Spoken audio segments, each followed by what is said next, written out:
Morning, everybody. I wanted to do a quick video to both psychology and debate classes because it really kind of concerns both of you guys as far as where we're going from here. So we're about to go into week 3 of at-home learning. Week 3 will, for both of you classes, still be sort of a review.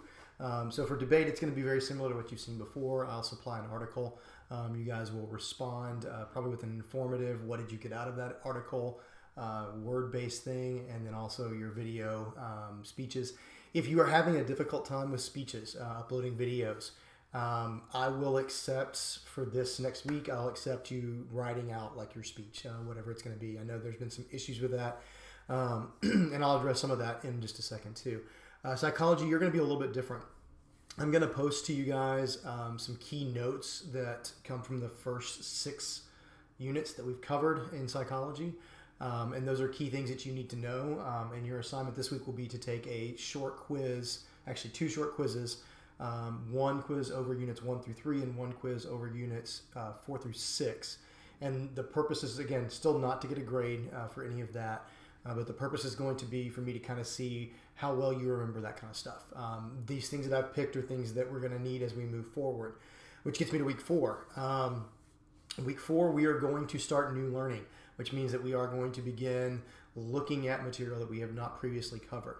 I do not have a lot of details on what that's going to look like at this point, aside from the fact that it sounds like it's going to be similar to 2 30-minute assignments per class as we go forward.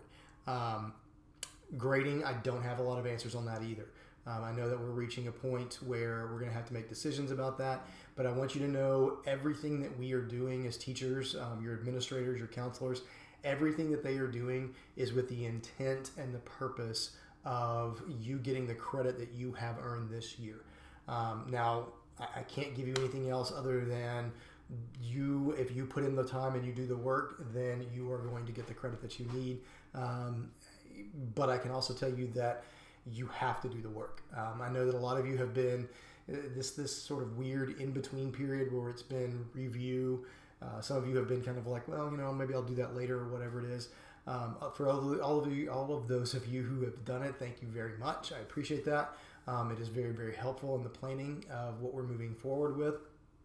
But as we move forward, it is not an optional thing. The work that we're going to be doing is required if you are to receive credit for this course.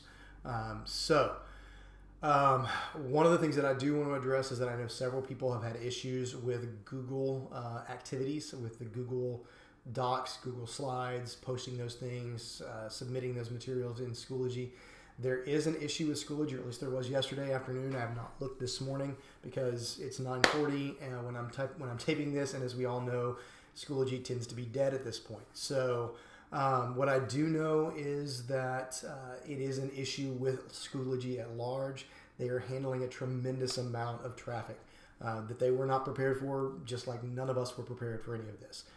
So bear with them, bear with us, please. We're working on that. But my response to how I'm going to handle that going forward is I'm going to post images of the documents in case you cannot get to them. So it will not be a link to a Google Doc that you will type into that Google Doc. It will be I'll create probably like a Google quiz type thing with an open-ended answer, and you'll respond to that. Sorry, not Google quiz, I'm sorry, a Schoology quiz. And so you'll respond to that with an open-ended answer for those kind of things. So that way you can still easily submit it in Schoology and take care of that. And we can avoid working with Google until we know for sure that's sorted out. Video posting, I know that's, like I said, that's been difficult. If you cannot post a video, again, just submit a written speech.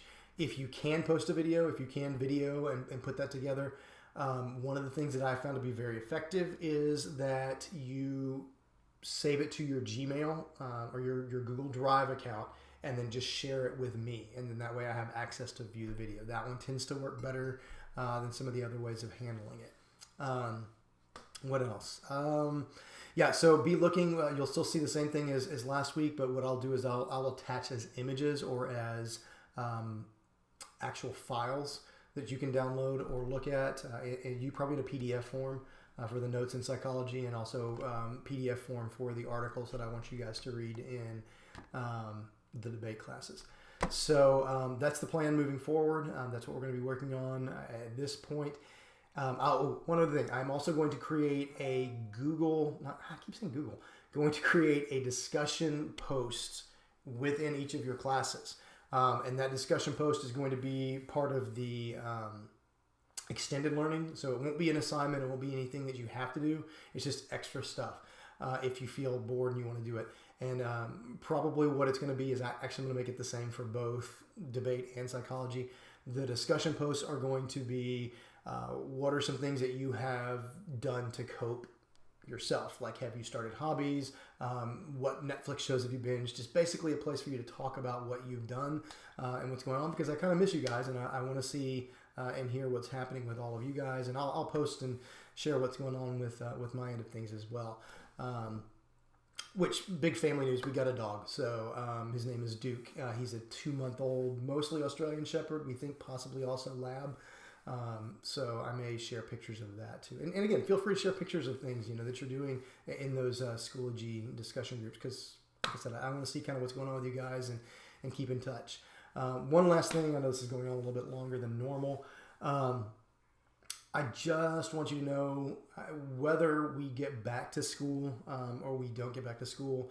I do wish you guys the best. Please stay safe, stay healthy. And at this point, I cannot answer beyond us going back probably on May 4th. I don't know for sure if that won't be prolonged. We may get past the worst of this and we're all sitting in class again on May 4th, or we may not. And I just know that's a really tough thing for a lot of people to not know. It's tough for me to not know for sure. But it also, I want you to know that your campus and the district administration is working very, very hard on making sure that you guys feel as safe and as comfortable as possible. And us as well. They're really doing a great job of taking care of us as teachers. So with that being said, guys, stay safe, stay healthy, stay inside, stay away from a lot of people as much as you can avoid, and take care of yourselves. See you guys.